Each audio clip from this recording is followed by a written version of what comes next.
You're listening to Be Still and Grow, the GCC Ladies Podcast with Catherine, Heather, and Nicole, where we dive into deep theological topics and real-life issues through the art of conversation. So take a seat at the table with us. 1, 2, 3, 4.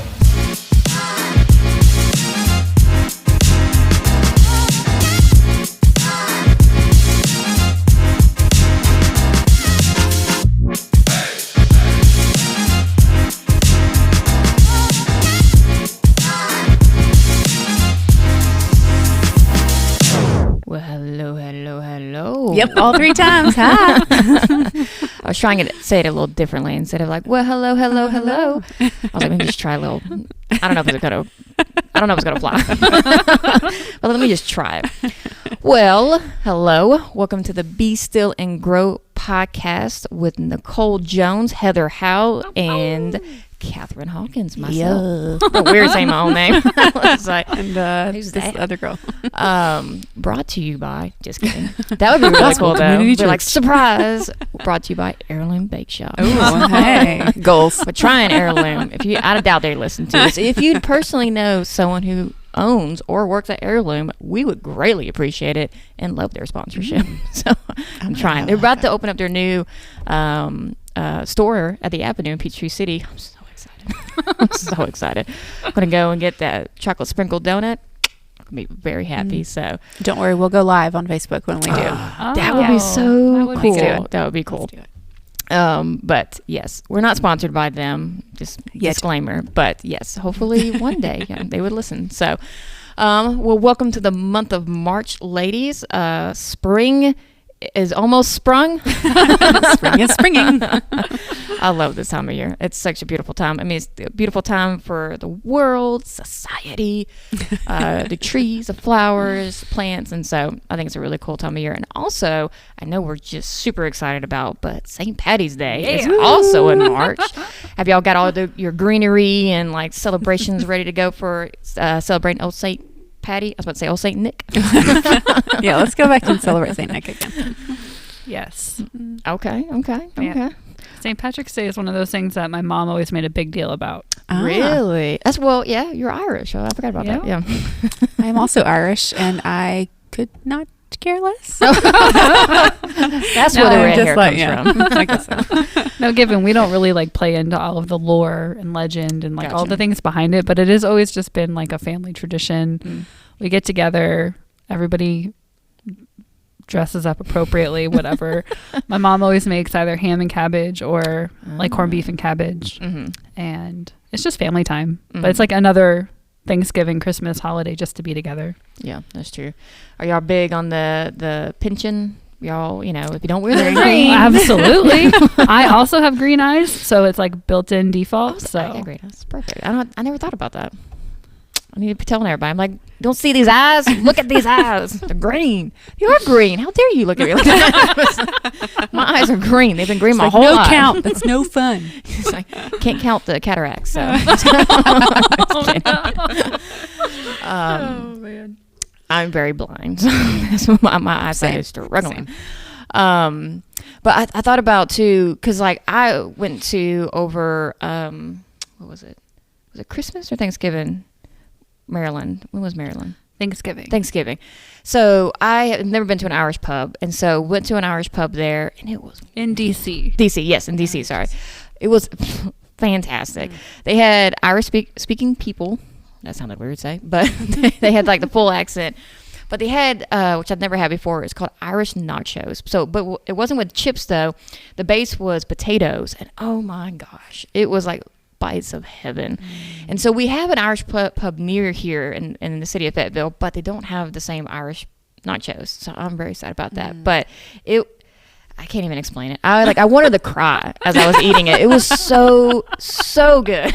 And so, have y'all ever been to Irish pubs? Is there like a certain food that y'all like from there? Absolutely. So we lived in Dahlonega for like 10 years. I don't know. And it is still our favorite town. And every time we go, which is a few times a year, we eat at Shenanigans. Oh, Shenanigans Irish pub. Mm-hmm. Probably talked about it a little too much.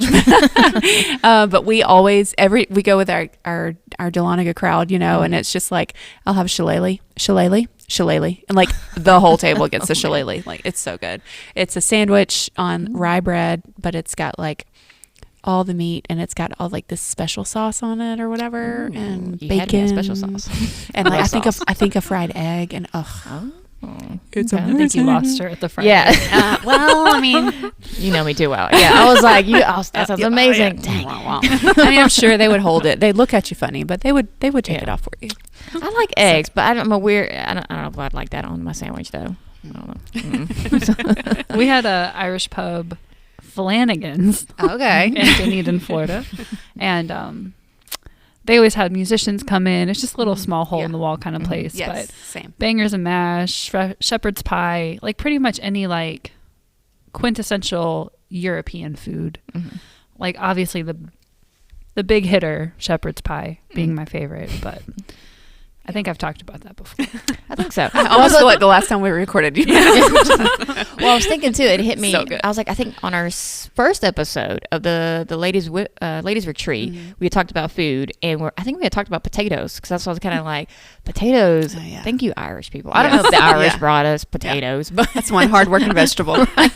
But dang it, I think potatoes are phenomenal. Like they're just great in any kind of form, Exactly. and so. Yeah, I love potatoes. I love fries. Yeah. I love mashed potatoes. I think I was just telling someone, we were talking about like sides. I don't know why, but I was like, I always struggle and sometimes have just failed and chosen both. But when you're like at Longhorn or something and you have to choose between a side of mashed potatoes or French fries, I do both. Both. Yeah. It's like, I want potatoes in as many ways as you can cook them. And people are always like, oh, double carbs? And I'm like, yes. Next question. It's like, I like the veggies, but I have opportunity to have both these things. Yes. You give me two sides, I'm going to go to potato route every single time. Yes. Maybe we should go live and go to Ireland. Oh, okay. Yeah. That is like number one bucket list vacation for me, for sure. So fun. Yeah, that's a beautiful country. So yeah, I would love to go there. That would My be incredible. mom actually Yeah. is a landowner of a Stop it. square foot property in Ireland. I mean, you know, we could build like a really tall, tiny house. That's what I'm saying, You you know? know, like a little pedestal Yeah. that like maybe just little aerial space over everyone else. Mm-hmm. Have a picnic. Yeah. That'd be incredible. Just like Be Still and Grow podcast live from Ireland. Yeah. That's From 1 square foot of Ireland. That would be awesome. But yeah, I've never been. I mean, like, I don't know. It's not like the biggest holiday for me. I'm not Irish. I'm probably the only one on this table that's not Irish. But I mean, I thought for like when you're a kid, everybody did the pinching and stuff like that. But I've never Participated. Oh yeah, I mean, I never went all out. Rainbows, pot of gold, Nah. Lucky Charms. I do like me some Lucky Charms. I though. would, Yeah. Find a 4-leaf clover. I don't think I've ever found a 4-leaf clover. I do like clovers. I think they're pretty cool. But no. Yeah. I don't go all out. No. Have y'all ever or your family's ever done like a special St. Patty's Day? I think you, Nicole, you said your family kind of goes all out, but have y'all ever done like a St. Patty's party or like? No. We just didn't. We're just kind of like Christmas, Thanksgiving, 4th of July people. Yeah, I wouldn't call it a party. It's like dinner, but it's just family dinner. And sometimes extended with like cousins and whatever, but not so much anymore because I live in Georgia. It's all grown up. I guess you could do it this year. Yeah, my Parents mom might. weekend. I don't know how much my husband would appreciate it. He's not so down with the corned beef and cabbage kind of feel, but No. I would greatly appreciate it. That'd be cool. Well, yeah. So that's really the only thing going on in March. St. Patty's Day in spring. And my birthday. I know. I was about to say it. You beat me to it. How dare you? I was about to say, and Heather's birthday. But she was like, I want to make it mellow. Yes, and Heather's birthday. And so forget about St. Patty's Day. Forget about spring. Yeah. It is Heather Howell's birthday. So it needs to be a big blast. Also, shameless plug.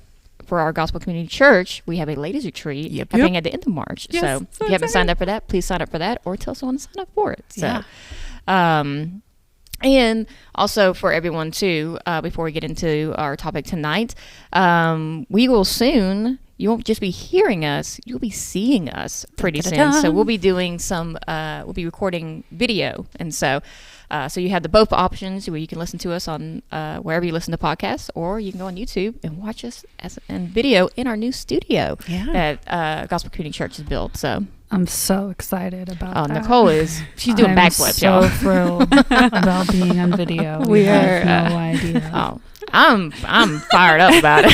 So, I have no qualms. As long as I'm on a good side, I think I'll be okay. But I'm very excited for it. So it'll be a cool new spin. It will be. But I mean, sometimes I come rolling up in here with, hair on top of my head kind of thing. So that is guaranteed how you will get me. I think I'm just gonna roll with it. Yeah, we don't put on airs. Same. So we're gonna be real. I do nothing with my hair. Oh, good. Listen, y'all. Just call Catherine the hair. Hello. The hair. Oh, good night, sir. Listen, I will tell people I spent majority of my life with hobo hair.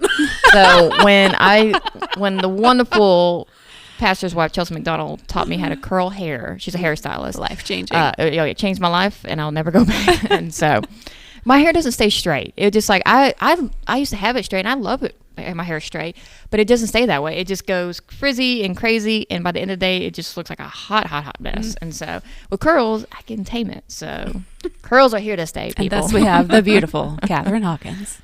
I did a face like there was video. Y'all couldn't see it. So, next time. Yes. But yeah, so look forward to that. That's going to be a really good time. So, Nicole, why are we here? We are here to talk about depression. Yay. Another thing that we're all excited about. Oh, yeah. But in truth and honesty, are excited about because there's a lot of stigma and a lot of bad practices and things that happen and mistreatment of people who suffer through depression and through other mental health issues and things. But we're going to focus on depression this week. And in light of that, Catherine Hawkins is going to share her very powerful and amazing testimony with us. She set me up, guys. I don't know if it's going to be that great, but hey, you're here. The Lord has done a work, so it is that great. Yes, that is true. I will give you that one. So yeah, I unfortunately have a lot to say about this. I suffered a few years ago, and I feel like I probably struggled with it majority of my life, but didn't know it until a few years ago.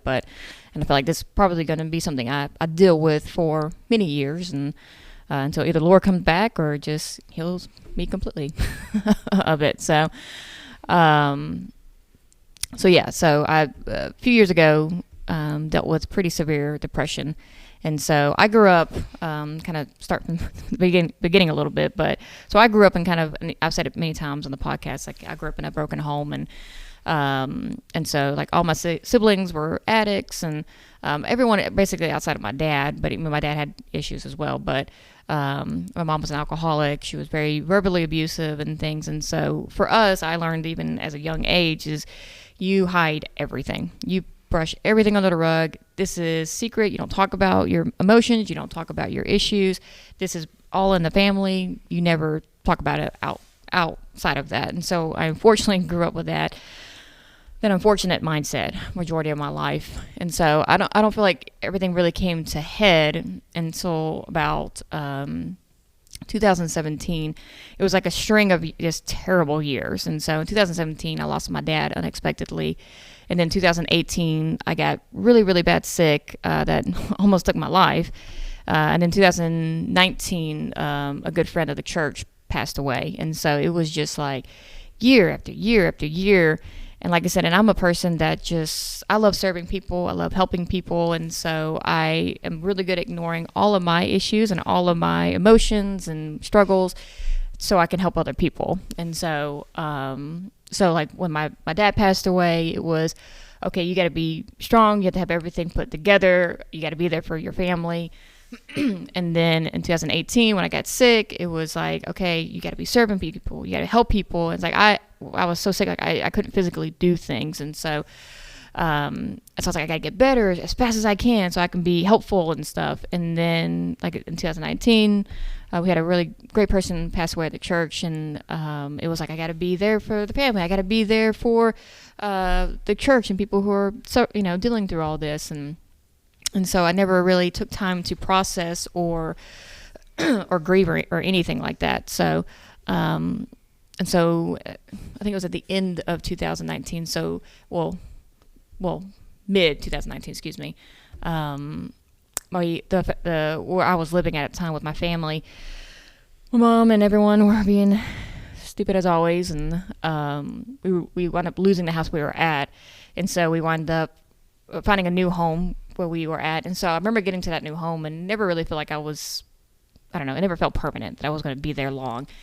And so, but I noticed during that time, I was very emotional about everything. And I knew in my heart, just the same way when I knew something was wrong when I was sick, I was like, something just feels wrong about this. Like, I don't feel like I should be this emotional all the time. And so nothing I'm doing is fixing it or anything like that. So I felt strongly in my heart to talk to my church and the leaders of the church and saying, hey, I don't know if I need like spiritual counseling. Something's off and I'm not sure. And so they're like, well, let's have a meeting and we'll talk about maybe if you do need spiritual counseling or anything. And after the first meeting, they were like, oh yeah, you need it. You need it. Which I think anyone in this world, no matter what, if you're even life's great, everyone needs counseling. And so they're like, okay, let's go walk out some counseling and stuff like that. And during that time, I basically started to be very open about my family and what kind of things were going on in my life during that time. And started telling them, my mom's an alcoholic, my siblings are addicts, and, she's verbally abusive. And so all those things started coming out, and that I had hidden for so long. And people always had their suspicions because my family weren't the great, like they thought they were great hiders, but they're not the greatest of hiders. And so, so I was doing that, and then I was also at the same time doing another counseling at another church as well, because for me, it's like I try to do whatever I can to get better as fast as I can. So I was like, I want to do all the things, all the counseling, all the teachings, all the book reading, everything, so I can get better as quick as I can. And unfortunately, it wasn't getting better. And so I think by that time, I was drowning so bad. I was just, the counseling, everything that I was doing, like I was able to get my hand up a little bit, but I was still very much drowning. And so, and I think the only reason I lasted as long as I did, because I'm just that person. I'm going to keep pushing. I'm going to keep ignoring, just act like it's not there. And so, yeah, like I said, I just noticed it wasn't getting really any better. And so, it started really kind of coming to a head. I went home one day. I was very emotional and nobody was home. And I was just once again going through all the spiraling and all the thoughts and everything like that. And I've always been a person who loves life and things like that. But I tell you, depression will trick your mind in so many different ways. And like I said, I was home alone and it was just, I was so emotional going through all the thoughts. And I just had the thought for the first time in my life of, let's go look at a belt, And so I was like, well, that's weird. I'm not going to do that. But then it just kind of kept coming to my mind. And so I went up and I started walking toward one of the closets. And I didn't open it, but I just thought, that's not good. So, and then I don't know if it was like the week after or a few days, but basically I guess kind of like, okay, there was that. I was just still emotional. I didn't say anything to anyone that had happened. And then I was struggling really bad one day, and I was kind of the same thought. The place that I wasn't home, but I was at a different place, and so I was going through all the same thoughts of spiraling and all the different things, and then thought like, oh, but maybe there's a cord here I can use, or all these different things. And I remember physically trying to go get that thing, and I remember halfway there I stopped and I couldn't go anymore. I wasn't ever going to do anything, but it was just like my mindset from the get-go was always like, if I just do something like maybe to scare myself or make it real, maybe all this will just go away and I'll wake up and type thing. And I just remember I just couldn't go anymore, and I just stopped, and I reached out to a lady at the church, and and I don't remember what I said, but it was basically just on the lines of just, you know, just telling, I was struggling and just, you know, just all the different things. Like I said, it's been a hot minute, so I don't remember all the things I said, but it was kind of a red flag for her that, like, hey,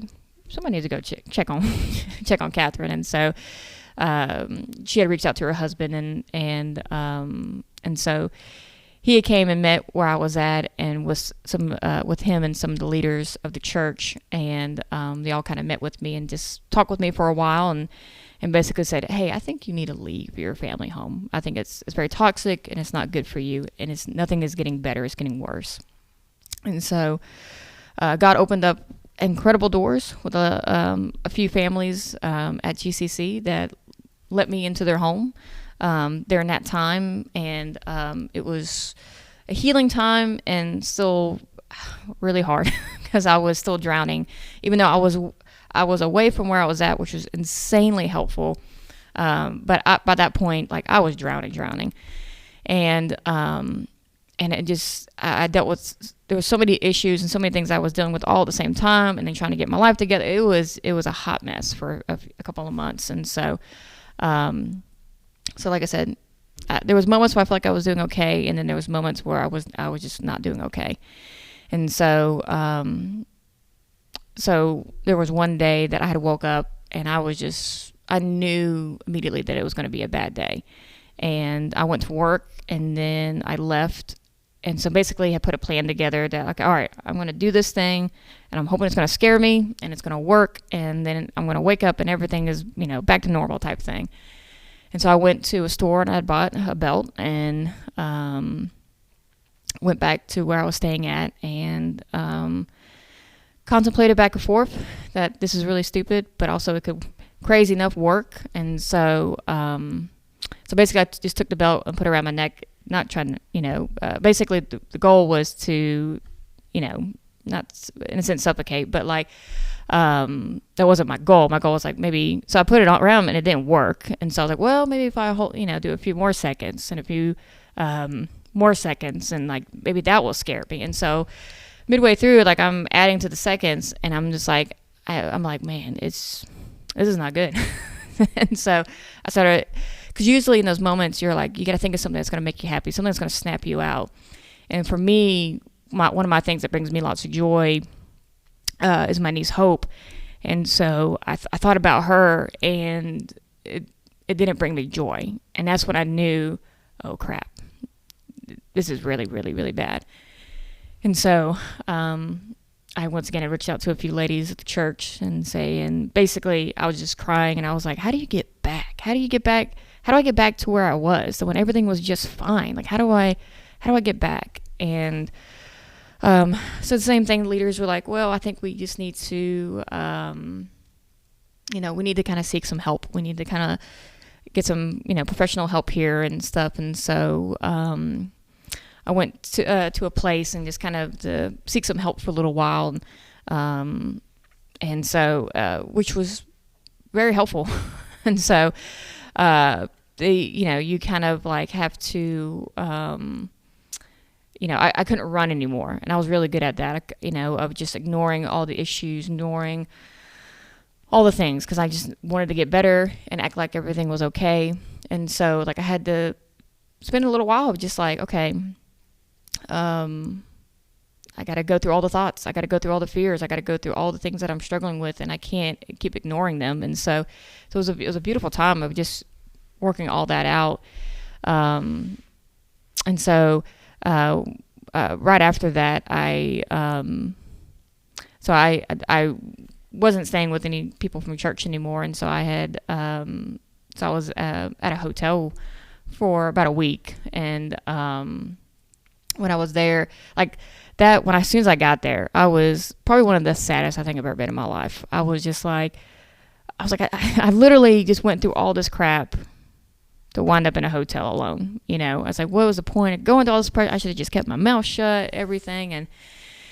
And so I just prayed that night, and then I just went to sleep, and I woke up so empty that next morning. And I had that feeling before years ago, and God did some pretty great things through that. And so I just started praying, and I said, God, you know, you got me here. He's like, you got to do something. But I told God, I said, I'm going to pray every single day. Like, I'm going to go to a physical place and I'm going to pray there every single day until you show me what I need to do. Because I said, I have no options. I don't know what to do. And the church was still very supportive during that time. So like, they didn't abandon me or anything like that. But it was just a time of seeking to see what God was going to do. And so all day long that first day, I prayed and prayed and prayed and prayed. And every single time there was a lady in the church that came into my mind, and I was so irritated. I was like, what? It's like, why do I keep thinking about this lady every time I pray? It makes no sense. So basically, long story short, I had dinner with her and her husband that night, and they were basically like, hey, we know a place, that's coming open to rent. Would you be interested? I'm like, yes. And they invited me to stay in their home until then, which was such a healing time, such a sweet time. And so basically during, like I said, I was able, me personally, to walk out a lot of my thoughts and the things that I was going through during that time. But it didn't really break until I had my meeting with a new counselor for the first time. And I walked in there not having it. I'm a nice person. Like, you're not going to see me like, this is ridiculous. Like, I don't do stuff like that. But I was just like, this is so pointless. Like, I've already done all the counseling. I went to all these places.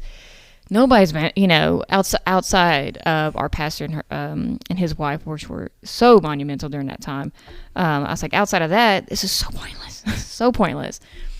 And so she started asking a lot of questions about my childhood and all these things. And so giving her the entire story, all this. And so I was like, so at the end of that, I was like, man, here's a story that I've said 1,000 times over. Like, nothing's going to happen. And then she was writing it all down, and she showed me the paper, and she was like, Catherine, I'm not going to swear, but she was like, do you mind if I swear? I was like, I don't care. And she was like, so your childhood was just a load of ass. It was just, loaded with a swear word. And so, and I just remember that moment I could breathe again. And I was just like, finally, like, somebody understands me. Like, somebody that's not looking at me like I'm crazy, that like my thoughts and what I'm going through, like, I'm not crazy. And so, like, I had never experienced that before. And it was just like so freeing, and realizing that, like, oh snap, like, I think I can get better. Because by that point I was settled with, I'm either going to be miserable for the rest of my life or something bad's going to happen. And I was okay with either one of those scenarios, because it's, like I said, I never wanted anything to happen. It was just, I was trying to scare myself, because it's like, you just want the pain to stop. And so unfortunately with depression, you don't think rationally, and everything that is irrational when you're depressed seems rational. I think the depression's from the enemy. It's like, it's so unfortunate, and it's irritating, but it's like, the pain is so severe, you just want it to stop. And so that's how my mind irrationally thought of, like, maybe if I just scare myself, the pain is going to stop. And so, but from that day of that counseling, it was just like, I was able to take steps again. I was able to build those blocks again. And it was just so freeing. And God opened up so many doors. And this happened right before COVID hit. I mean, like, literally, I kept making the joke during that time. I was like, man, I just literally, I walked through hell. Bring on COVID. So COVID was a terrible time. But it's crazy how God did that, because as a person who just walked through very severe depression creates isolation. And so to go through severe depression, I mean, I feel for anyone who walked through that during COVID, but God's grace, He saved me from that. But like I said, depression was a terrible time in my life. And like, this story, I've only told a few people. Like, a lot of people don't know this about me, and because I can be very cheery, happy Catherine, but unfortunately, not unfortunately, but this is something, a part of my life that I pray brings God glory. And but it was a terrible time, but it was also a good time, because I think it made me who I am today. And so that's my story. How long would you say it was between you kind of realizing, hey, something's not right, and reaching out that first time of, like, maybe I need spiritual counseling, until you met with that last counselor? Like, was this like a year-long process, or like a... Yeah. Well, as one wise lady tells me in the church, is you probably have dealt with it your whole life, but you just recognize it, a few years ago. Sure. But I would say it was less than a year. I started recognizing something was wrong, me personally, by myself, the summer of 2019. And then right a little bit after the summer is when I had reached out to leadership, and then started counseling and doing all those things. And then until I feel like it, in a sense, broke or ended. I mean, there was still more, but it ended was the March of 2020. So literally right before COVID hit. So, so that's really kind of like I guess 8 or 9 months kind of process there for this stuff is not overnight, and it's, it takes a lot of diligence and honesty in that. So what a scary time. I mean, yeah. I think, and give you credit for recognizing it. And I think one of the hardest things to do when you feel that low is to reach out. Mm-hmm. And I feel that's probably the hardest thing to do. Because I personally had some experience with depression in my late teens, toward the end of high school. And it is not something that goes away. I still have depressive times where I feel low for no explanation that I can come up with. There's always explanations. And it usually tracks back to how we deal with issues in our life, whether it be trauma response or whatever personality or personal thing about yourself that you believe sends you on that spiral. Those things don't go away overnight. But so walking through the professional counseling, what was your experience and why did you consider it to be valuable? I consider it very valuable. I think, so the counseling I went to was outside the church, which I think church counseling is also great, but I feel like sometimes with any church, unless they have certain people on their team for those specific things, some things are just out of, what we're trained for, or, what we've gone to school for and things like that. And so basically it kind of came down to this is bigger than what I feel like the church, not as I can't handle, but it just seemed like for me, I had a lot of trauma that I never knew I had. And so it just, it warranted, professional counseling. And so the counselor that I saw also specialized in trauma counseling and stuff. And so it was kind of is what I needed. And so I like I said, there's benefits to both. But I think, if you feel like, going the professional route is also a good thing too. So there's nothing wrong, I feel like, with either. Yeah. I think that the church is really great at being able to discern in certain circumstances and situations, but not everybody has that gift to be able to really go deep to the depth of conflict. Ultimately, it's being confronted and working through that conflict of that lie that's been rooted in you. Because, thinking about the things that you experienced in your childhood, like having to deal with abandonment syndromes and having to deal with the repercussions of that and what that kind of parental abuse does to a child. Words matter, people. We say all the time when we were kids, sticks and stones might break my bones, but words can never hurt me, or whatever. Wrong. Lies. All lies. Things that people say stick with you. So y'all be careful with your words. Yeah. I have seen words that I've said to someone affect them. And when I realized that it had affected them, oh my gosh, it broke my heart. Instant change, never again.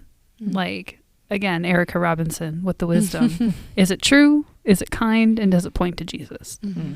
Yeah. But yeah, that's the fortunate. Whereas trauma, or even other outside of trauma, people, when they say things to you, with my mom was, like I said, she was very verbally abusive, and she was an alcoholic. So in her mind, she's not thinking she's saying anything wrong. She just needs to talk about this out loud. She's tearing you down the whole time, but she feels like in her mind that's good. And so, but unfortunately that sticks with you. And you have to, they leave it with you, and then you're the one there had to pick up the pieces and kind of have to sift through everything and work it out. Whether it, like I said, we grew up with that. That was very normal. We knew something was wrong. That why is our mom being so verbally abused? Like during her like drinking time, but it became so normal that we didn't never take the time to think about, oh, we should probably figure this out. We should probably work this out or talk to people about this and get help for ourselves, until we were literally adults. Before we were like, it was a couple of years ago, but it was for the first time ever I told my brother, and we had talked about it out loud. I was like, I think she's verbally abusive. And he was like, yeah. He's like, I actually realized that recently too. And it was like, and we had so many people on the outside telling us, hey, this is not right. But it just never clicked. And so until we said it, we was like, yeah, I get why people are saying this now, because it was just such the norm. But it's so unfortunate because then we're later having to work it all out. And unfortunately still working it all out. And probably we'll have to work it out forever. And so like Nicole was saying, like words, they mean a lot. And so, even if you think you're not saying anything that's hurtful or, that's hurtful, but, it can be, and you don't know what kind of damage it is causing people. And so, and then you're just left with having to deal with it and counseling years later. So yeah, words matter. So knowing now that you did experience trauma, when you first learned that about yourself, what did that do for you? Was it like oh my gosh, everything all of a sudden makes sense? Or was it like a deeper, even more hurtful, like resentment? Yes, on both. I would say I would lean more to the trauma. It's the hurtful and resentful. It was like almost devastation that like, oh crap. It's like almost like someone tells you got a disease. It's like, oh, we all have trauma. We all have issues. We all have situations and stuff, but it was kind of deflating. It was just like, you wanted the quick fix, and now this was the long haul. Yes. And so like, oh God, night. I'm going to have to do this for a while. So, but it was the resentment of just angry at my family that like, I wasn't this person. I didn't do the drugs. I didn't do the alcohol. I was never mean to anyone. Like I sat there, defended everyone. I took all the verbal beatings for everybody. And now I'm the one that's got to deal with all this. I'm the one who had to suffer so hard and, fight back. And so I was, and still parts of me, very angry. And everyone is, we're all human, sinful nature. My family are not really that Christian and or non-Christians who think they're Christians, but they're not. But yeah, there's, in the beginning, it was just very, very deflating and just like, yeah, just very angry that now I have to deal with all this. And I just felt like I didn't deserve that. And it's like, I felt like I was a good kid and I was a good sister. And because I felt like I felt like I did everything for everyone to make everyone happy all the time. And it never seemed good enough. And it was just like, oh, now great. I'm away from my family and I'm still having to deal with all this crap. And so it was very sucky to realize that. So have you taken any steps to walk out, repentance of resentment and all those things, but also forgiveness? And do you pray for reconciliation, or is it something that you feel that the Lord has given you peace to close that book? Yeah, it took me a long time to pray for my family again. I used to pray for them all the time, that God would change their hearts and everything. And there's a while that I stopped praying for them. Since then, I pray for my family still every day. But it took a while to kind of get that back a little bit, because I was pretty salty for a while. And so I definitely have forgiven them on a lot of things. Everybody's human, and everybody has their own struggles in different forms. And so I do believe, unless the Lord does something different, I do believe that book is closed. I don't ever really see there would be reconciliation with my family. Now we are all, by the grace of God, because of my nieces, who I adore beyond words. I love to see them. If they weren't in the picture, I probably wouldn't see my family as much. But so after everything had taken place, because like I said, I dipped out when the church had told me, hey, I think it's time to go. Like, I didn't like, hey, bye family, y'all did this to me. My family to this day has no idea majority of what I went through or any of this information. But so when I dipped out, I didn't really say anything to them. And so there was of course, during that time, they were just like angry and saying all these terrible things to me during that time and all blah, blah, blah. And so I had cut off communication with them for a good minute.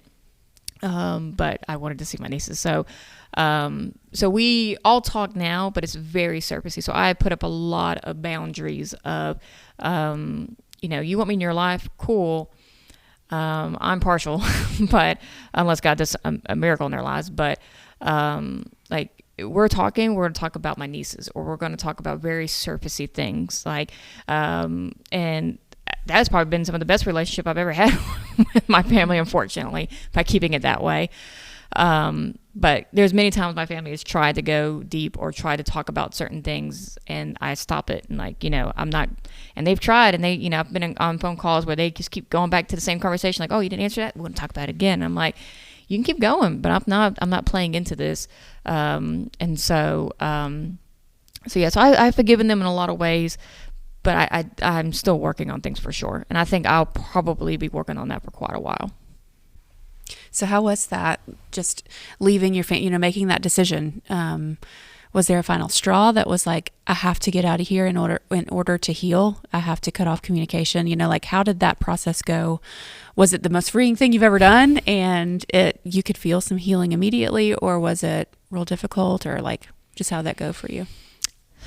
So if you know me, I have some pretty big tells and different things that I do, but no. Basically, like I said, the church leadership was like, hey, I think you need to step away. I was like, no. It was not immediate yes. Because for me, it's like, I can't. I'm the one holding my family together. I got to be servant. I got to help. I got to do all these different things. I don't have time to think about myself or to worry about myself. I had to be there. And I was like, there's no way I could leave. There's like, where am I going to go, or anything like that. So no, it was definitely not an immediate yes, but God immediately that night had opened up a door, for me to stay somewhere and, for a little bit. And, it was, I don't know if I thought it was freeing. I just knew it was the right decision. And so it's like some of those things, what God is calling you to do. I was massively confused. I didn't know what was going to happen, but I knew deep down this is what God wanted me to do, whatever it was going to look like. And so even me cutting communication off, or even walking out, or whatever, any of those things, I don't know if I would say freeing, because it was like I was still such in the thick of the depression. That was my main focus, was like, okay, everything's great. Okay, I'll cut all this off. But no, I'm still super emotional. I'm still dealing with everything. And so my goal was like, okay, yes, that painful part of like, they're not helping. Because it was getting to the point where my mom was getting even angrier. Everything was just boiling. It was just not, it was very toxic at the end. And so, but yeah, so I just knew it was the right decision, no matter what it was going to look like. And so, but my mind was so consumed with depression and everything. I don't know if I thought about too much, but I mean, I dealt with the painfulness of like, I still got to be there for them. I got to, maybe I am a bad person for leaving, and all these different things like that. And my family tried to do all the guilt trip stuff, try to get my nieces to cry, all these different things. It was terrible. But I just knew this was the right decision, and I just had to walk that out. There's a lot to be said for separation that is able to give you clarity on a situation, because especially when you are inside of an abusive situation, sometimes you can't recognize that you're being abused until you're able to step away. And I mean, we all know the colloquialism vision is always 20/20 in hindsight. Like, you can always see clearer when you look back. But when you're in it, none of those red flags or details or anything really wake you up. It usually takes a severely traumatic event to like be a pebble in your shoe of like, something is really wrong here. Something is painful. And I think obviously sitting here as a healthy, happy person, it was obviously a very fruitful step in your life to create that boundary.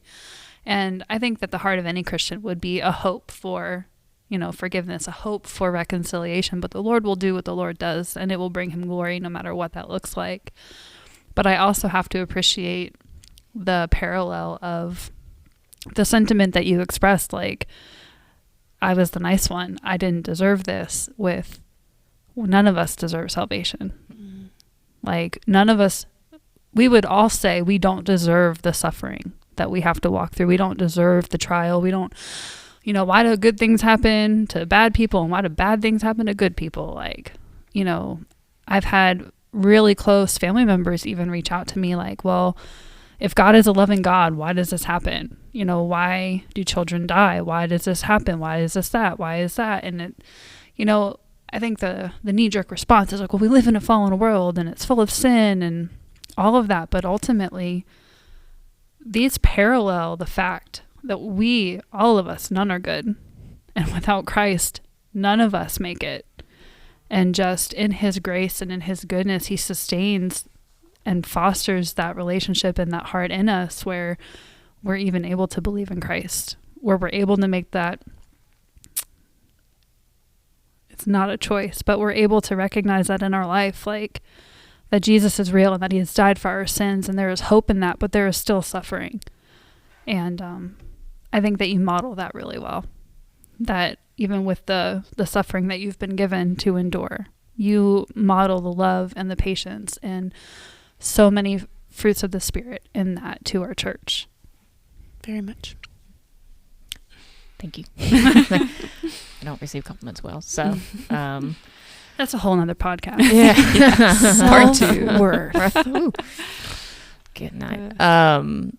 Yeah, that's, my prayer is I pray that, my testimony can be helpful for people and it can bring God glory. And I've always, even since a young girl, I've always had a love for God, and I've always wanted to model after what he thinks is right. And so it's not easy at times, but I try to do that even in the midst of pain and suffering.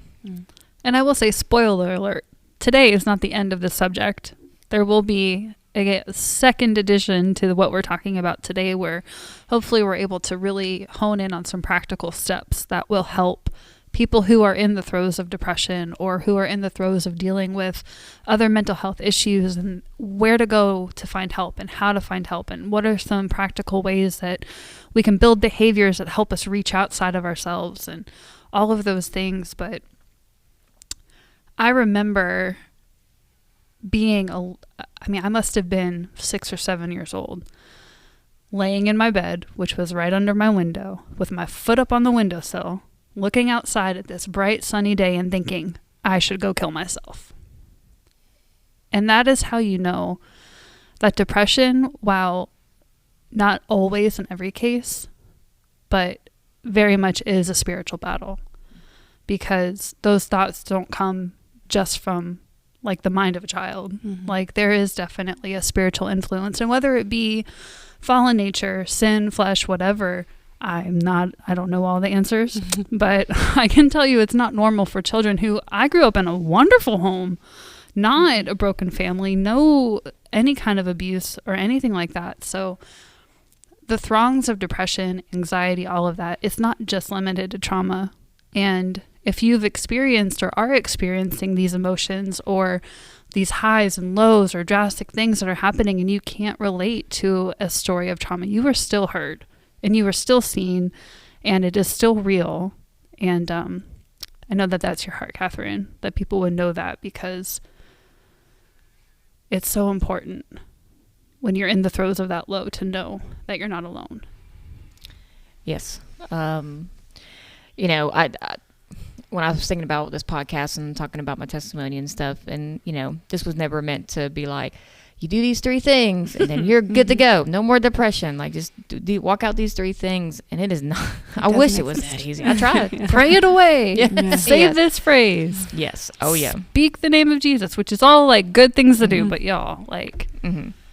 Well, it's like Baby steps. One of the counselings I was in was, it was rough, but it was just like, there's like, just read scripture. You need to be reading this scriptures. Like when it's, all these same things, pray it away, all this crap like that. And I was just like, the example I use, and I've always used, it's like, when they say you have back pain, the number one thing to do when you have back pain is you're supposed to stretch, exercise, do all these things. That is the least thing that you want to do in that moment. You want to lay down. You want to get a heating pad.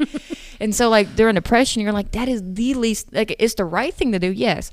But that is the least thing that you want to do. You don't want to do that at all. You want, their thoughts are consuming, and so you don't want to open up the Bible. You don't want to pray or anything like that. But my big thing is, to fight against the lies when those moments happen, because they're going to come, and to be proactive in those moments because they're going to come no matter what. And I hope if anyone is suffering through this, is listening or anything, you are seen, and you're not crazy, Right. because there are those times you believe you are so alone and you are so crazy, and you're not seen, and nobody knows what you're going through. You're the only one who's suffering through this. You have so much pain that it will never go away. So you need to do something to fix that pain, which you think of dumb things the whole time. And so, but depression is so real, and it is really stinking hard. It is unfortunately not anything that goes away in a day. But when you start recognizing that something's wrong, or you just feel off or whatever, reach out. And that is the number one thing you will not do in depression. It's also, the more you get into depression, the worse it gets. The more you're not going to reach out. Because if you're not going to reach out in the small thing to say, hey, man, I just had a rough day, or man, my thoughts are just spiraling like crazy.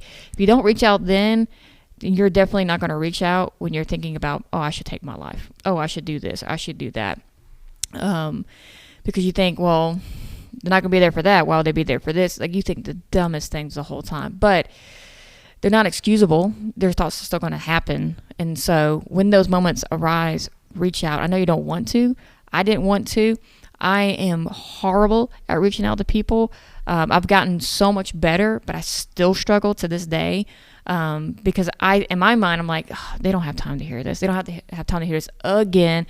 They probably have something they're doing that's 1,000 times better. They're enjoying themselves, and then you're going to ruin the whole conversation, or Just ruin. a burden. Yes, just a burden.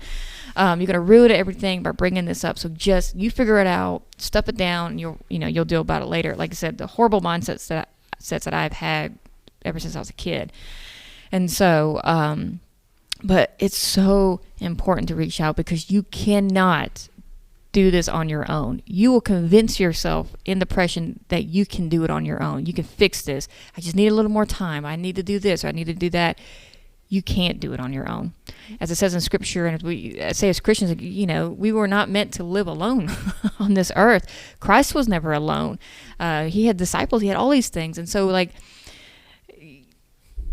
you can't win it by yourself. You need an army of people to come alongside you in the midst of that. So when that first thought pops into your mind, immediately text someone, immediately call someone. The joy that you probably bring in them, that they get to help you, is a beautiful thing. And so, and then when someone who resonates with you back, it's so helpful and so beautiful. And so, God has graced me with amazing, amazing people in my life that has been there. And when I went through the severe depression, like, I put amazing men and women in my life who were there for me, who fought for me when I could not fight. When I had nothing left in me, they were constantly there, and they never gave up on me. As many as times I had given up myself, they never stopped, and they constantly showed Christ's love. And still to this day, I have amazing people in my life that constantly speak truth into me, that's constantly encouraging that to me, that when because I still suffer through times of episodes and different things. And when those moments arise, I have great friends that stop me and say, we're going to talk about this. I know you just kind of brushed over this, but let's talk about that. And like, that's is very loving for someone who deals with that, because they feel seen and they feel heard and they feel like they matter in those moments. And so, I had an episode recently where I had a panic attack, and it was almost a panic attack, and there was a lady in our church, and she pulled me to the side and she was like, "You just seem off. Everything okay?" And I was like, "Well, I'm about to have this panic attack. That's what's happening." And so I was talking with her through it, and she just kept saying, "I see you. I see you." She's like, "I don't know if that's helpful, but I just want you to know I saw that and I see you now." And she texted me later and she was like, "I feel so bad. I feel like I should have said more. I should have like done all these things."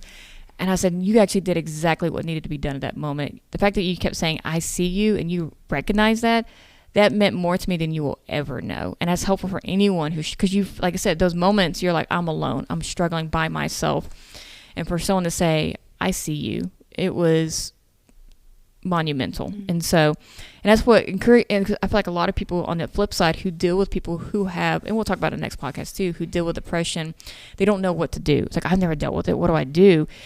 You being there is massive. Yeah. Just being there, sitting there, listening, even if you have nothing encouraging to say, you listening and being there means so stinking much, because you feel so alone and that no one cares and that you don't matter. And so when you give someone that opportunity to speak out whatever they're going through, even if you feel like you're not doing anything, you actually are. That is one of the best things you can do, is just be there. Yeah. So my prayer is that anyone who's suffering, like you are seen, and every thought, everything you're going through, everything's valid, and don't do it alone. Get people in your life. You need friends. You need people, because if not, you're going to suffer. Like, I'm a cautionary tale for anyone who's walked through depression. I did it all the wrong way. I tried to fight it all on my own, and I failed miserably at it. And I suffered probably way more than I need to suffer. So don't do it alone. And there's nothing wrong, and should never ever be ashamed of reaching out for help or getting counseling or anything like that. Those are beautiful things that God has put in place to help you in those moments. Yeah. And just rest in knowing that this is a valley that you're going to walk through. It might be a deeper valley at times, and it might be something you deal with for a long time, but know that not only are you not alone, but God is there with you.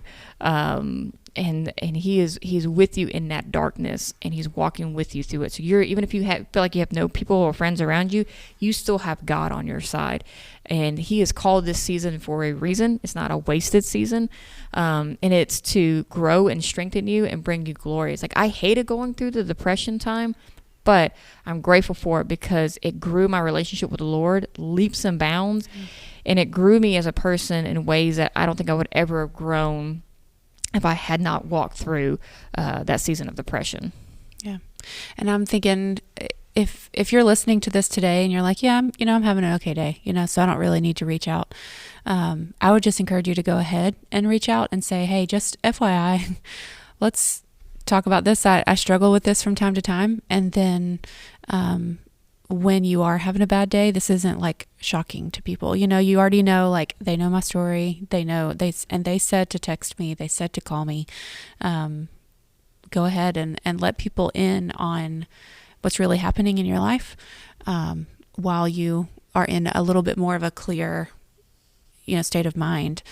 I've also been talking with a friend lately, who struggles with depression, and there's definitely abusive and trauma that spurs on depression.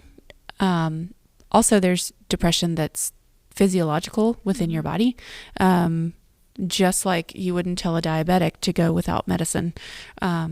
Sometimes your body produces too much of some kind of hormone or some kind of this or that, or not enough of this or that, and that's okay. Like, just like if you were diabetic, you would be on insulin, or I am no medical professional, don't really know all things, but if my body's not producing something that's supposed to produce, I'm probably going to take the medicine to do that. And so, I have a friend who's been going through that. She's really struggled over the last couple of years. I don't want to take a medicine. I don't want to be dependent on a medicine. I don't want to do this for the rest of my life. and she tried to wean off, thinking like, okay, I'm in a better place. We were going through this thing and I'm better. But she noticed her emotions were just not right. It was just off. And so she got back on it, and she's like, Heather, I'm a different person. Like, I can think more clearly. And it is 100% okay. I have another friend who just took it for a year, and while her body was going through something, she just needed this. So it is okay. I am on a medicine for something else, and I will be on it for the rest of my life probably. Like, it is okay. There's no shame in that when your body needs help keeping you on track to a healthy life. Yeah, there's so many unfortunate stigmas with all of that. Okay, we'll cut this part out. Okay, yeah, I'll bring it down. Yeah, there's unfortunate stigmas with depression, and where people don't. Same thing. I took antidepressants during that time because I was drowning, and so, and the one thing, I'm not a big medicine person. That freaks me out all too much, and so, but I was encouraged to take it because they were like, it's not something that's going to change your mind, like, alter your thinking or anything like that. It's basically, it's like a life float, whatever, life jacket. Life jacket. Thank you. A life jacket. It just, you're drowning, but it keeps your head above water. So you can kind of start swimming. You can kind of like start doing the process and working, basically swimming back toward shore. Mm-hmm. And so that was helpful for me because I was like, no, I ain't taking that. I don't give a crap what y'all say. But after hearing that analogy, I was like, okay, I think I'll take it, whatever. And so, but it was helpful, and like I took it for a season, and but it's if it's helpful, like God ordained for that to happen. God, gives the wisdom and to people to make medicines and things like that, and pray about it, and you feel like, yeah, I feel like it's okay.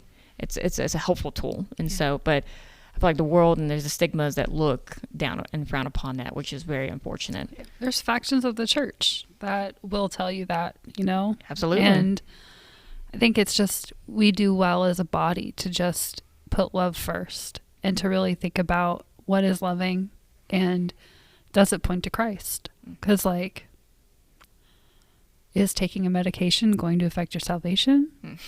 Negative. Most likely not. So, I think that we, as a body of fleshly, sinful people, do a great job of making rules that are not, they're not real rules. Yeah, not godly rules. Yeah. As we start kind of coming to a close, I usually ask the guests, like, what's an encouragement to leave? So, Catherine, what's the encouragement? As like Nicole said in the beginning, like this is not done. There's so much more to still talk about. And we will be talking about that on the next podcast and kind of diving in even to anxiety and all these different things like that. So stay tuned. There's more to come in this. So we're not just abruptly stopping. There's more to talk about. But kind of like my encouragement that I thought about earlier was stop listening to yourself and start talking to yourself.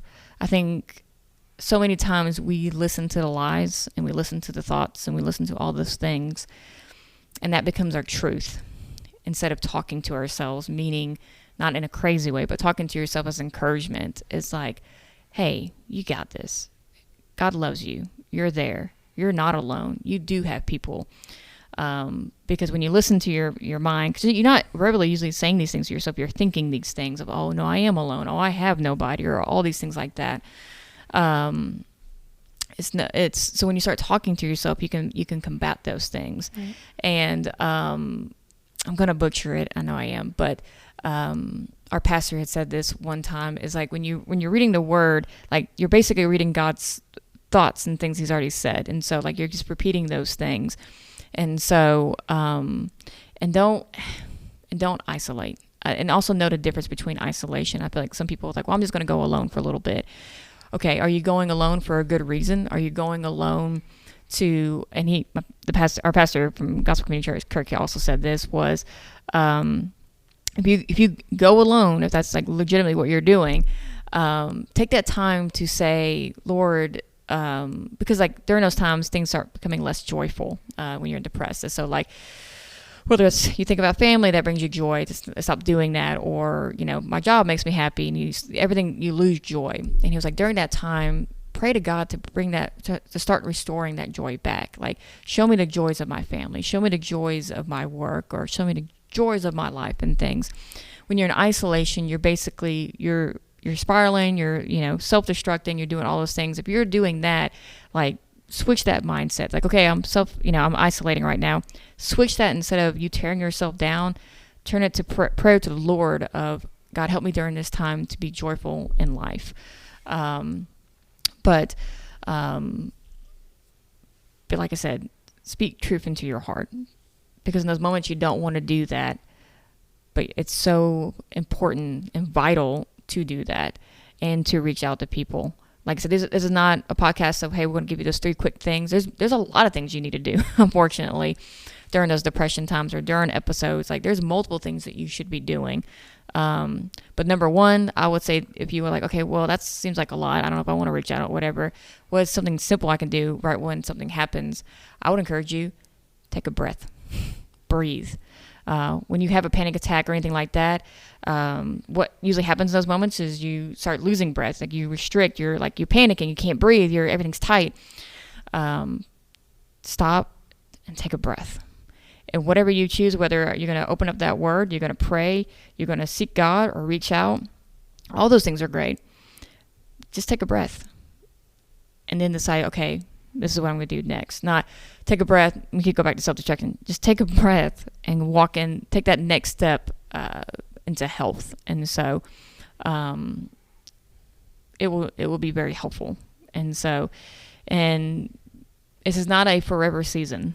There is light at the end of the tunnel. I believe for a long time that there was never going to be, like I said before, like I had settled with the notion that I was either going to be miserable forever or something bad was going to happen.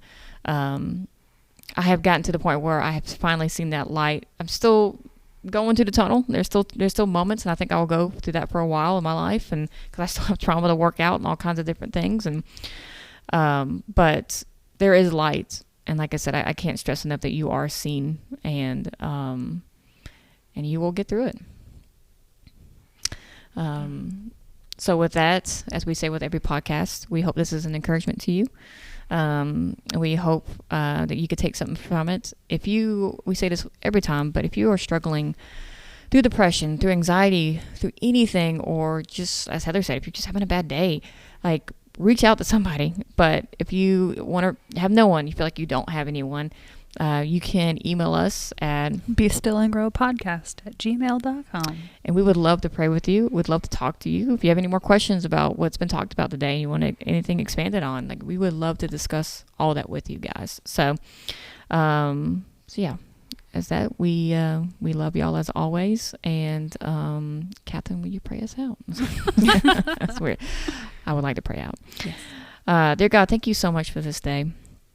God, I want to thank you from the bottom of my heart for all the work that you have done in my life. As I know I was kicking and screaming majority of the time, but I thank you that you never gave up on me, that you walked with me through those valleys, that you sat with me, you cried with me, you comforted me. You were always there. And I thank you, God, that you never left me alone, even when I felt alone. And I thank you that you loved me so much that you never left me where I was at, and that you had a plan established way before time of the healthiness that I would walk out in.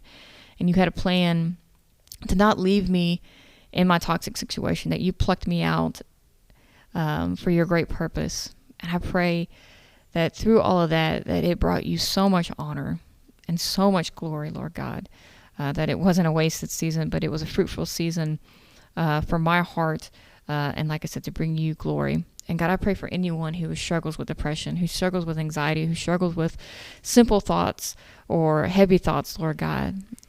Like I said, I pray that they know they are seen, and I pray that they would rest in knowing that you are with them, that you are holding their hand, walking them through the valley, that they're feeling your arms wrapped around them so tightly. And when they're struggling, and when they're at night, when they're just crying their eyes out as they go to sleep, Lord God, going through all the struggles and everything in their minds, that they would rest in knowing that you have a plan for it all, and it is to bring you glory, and those tears are not wasted. And that, like I said, I just pray it always will always bring you glory. And I pray you give them even strength to reach out in those moments, Lord, that they will say something, or they would just, God, I pray that you would just open up the word to them like never before. I pray that you give them new prayers that they've never had before. God, I pray that they would have such a worship in their hearts during those hard seasons, Lord. We thank you for your purpose in all of our lives. We thank you that you always have a plan.